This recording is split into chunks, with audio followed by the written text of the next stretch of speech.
Welcome to Alok English classes. आज हम लोग एक चैप्टर्स पढ़ रहे हैं 12th इंग्लिश का sweetest love I do not go. और इसको हम लोग अबाउट द ऑथर्स के बारे में हम लोग पढ़ेंगे।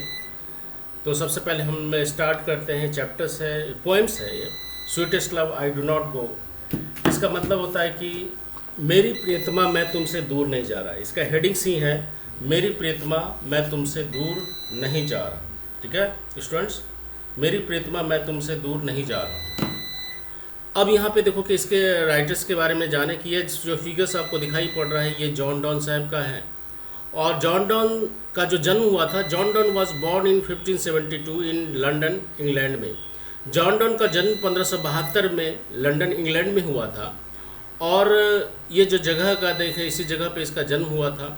और he is known as the founder of the metaphysical poet, a term created by Samuel Johnson.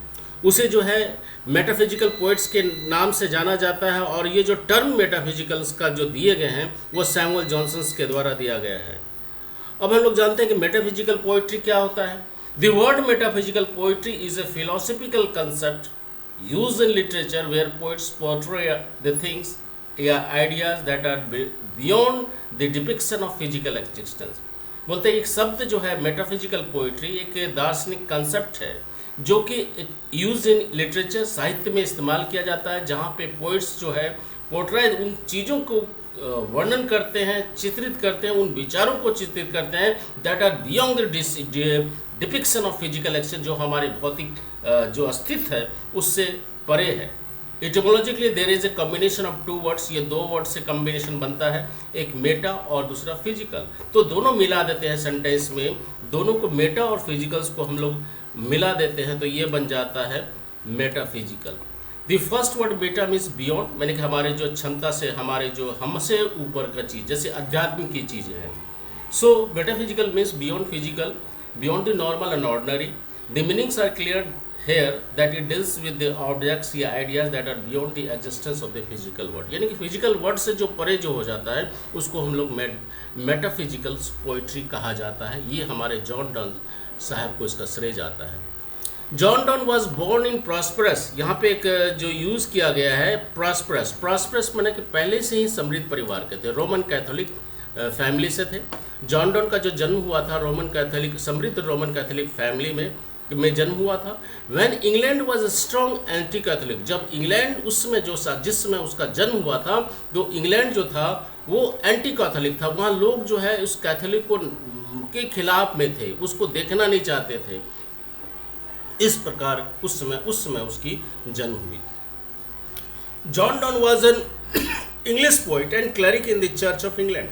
John Donne को इंग्लिश पोइट भी कहा जाता है क्योंकि उसका जन्म इंग्लैंड में हुआ था और इंग्लैंड के बारे में उसकी जो अंश जो होता था वो उसी के में चर्चा करते थे। जॉन डॉन को इंग्लिश पोइट भी कहा जाता है और cleric in the church of England, और जो है इंग्लैंड के चर्च के वो क्लरिक भी हैं। और यहाँ पे क्या है, John Donne was a metaphysical poet, जैसे कि पहले मैंने बताया कि जॉन डॉन को मेटाफिजिकल पोइट्स कहा जाता है, आध्यात्मिक कवि कहा जाता है। और John Donne was early 17th centuries poet, यानी कि 17वीं सदी के जो पहले के कवि थे, अर्ली 17th सेंचुरीज पोइट कहा जाता है उसको। और यहाँ पे देखो क्या है कि John Donne was forced to leave the Oxford University without a degree because of his religions. यहाँ पे एक सेंटेंस यूज़ किया गया है, John Donne was forced to leave the Oxford University without a degree because of his religion, यानी कि John Donne को जो है ऑक्सफोर्ड यूनिवर्सिटी छोड़ना पड़ा बिना उसके धर्म की वजह से, जो है उसको इसी बीच में डिग्री भी उसे प्राप्त नहीं हुई। यानी कि जॉन डॉन को उसके धर्म के वजह से ऑक्सफोर्ड यूनिवर्सिटी को छोड़ना पड़ा, इसकी वजह से वो उसको क्या डिग्री प्राप्त नहीं हुआ, बिना डिग्री के, है ना। अब यहाँ पे देखते हैं कि he studied law and theology, उसने कानून का अध्ययन किया था। धर्मशास्त्र का थियोलॉजी, स्टडी ऑफ गॉड जिसको कहते हैं, उसने थियोलॉजी का अध्ययन किया था। जैसे ये फिगर्स के जरिए जैसे कि मैंने बताया है, देख सकते हैं कि he studied law and theology, है ना। अब यहाँ पे देखते हैं क्या कि John Donne was briefly sent to prison for secretly marrying with his patron's niece any memory, ये जो फिगर्स है एनी मेमोरी का है। John Donne was briefly sent to prison, यानी कि कुछ समय के लिए उसे जेल जाना पड़ा था। क्यों जाना पड़ा था? क्योंकि उसने गुप्त रूप से अपने आश्रयदाता, जहाँ पे वो रहते थे, जिस मकान में वो रहते थे, उसकी भतीजी से उसने जो है चुपके से या गुप्त रूप से उसने शादी कर ली थी। इस वजह से उसको, जॉन डॉन साहब को, कुछ समय के लिए जेल जाना पड़ा था।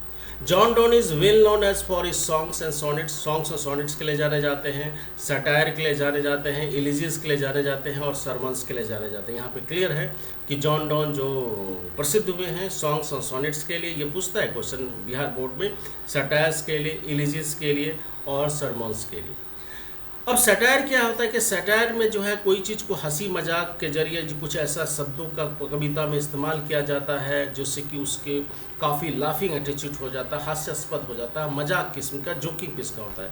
Satire is the art of making someone और something look ridiculous, raising laughter in order to embrace humble या डिस्क्रेट इट्स टारगेट। ये याद रखिएगा टर्म्स है। जैसे कि आपको देखो, ये जो फिगर्स हमने दिखाया है, ये जो फिगर्स आपको जो है ये देखिए, ये सटायर्स यूज़ किया गया इसमें, इस प्रकार का जो कविता में इस टाइप से यूज़ किया जाता है। अब देखो कि सॉन्ग्स और poems expressing sorrow lamentation specially for one who is dead, और कुछ ऐसे कविता भी इसने लिखा है जैसे कि एलेजिज में, जब कोई व्यक्ति मर जाता है, किसी व्यक्ति की मृत्यु हो जाता है, उसके मृत्यु उपरांत जो है विलाप या दुख के जो गाना गाया जाता है, तो उसने भी लिखा था, एलेजिज ये लिखे थे। अब यहाँ पे एक नेक्स्ट हम लोग चलते हैं। He entered Oxford University at age 11। He entered Oxford University at age 11। 11 साल की उम्र में उसने ऑक्सफोर्ड यूनिवर्सिटी प्रवेश किया।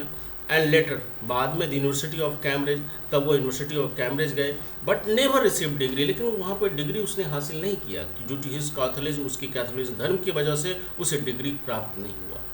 अब यहाँ पे देखो, इन 1615 ईस्वी में एट द एज ऑफ 42, 42 साल की उम्र में, Donne accepted ordination in the Anglican church, यानी कि डॉन ने जो स्वीकार किया जो चर्च में, एंग्लिकन चर्च में, उसने जो है एक ऑर्डिनेशन, एक जो दीक्षा ली, एक चर्च की उसने जो है एक दीक्षा लिया था उसने। अब चलिए, थैंक यू। नेक्स्ट क्लास में हम लोग पोएम्स को डील करेंगे। आज ये आपका मैंने जो आज यहीं तक इसको रहने देते हैं, नेक्स्ट क्लास में आपका डिस्कस करेंगे और इसके आगे। तो इसके लिए आपको थैंक यू सो मच। आपने मुझे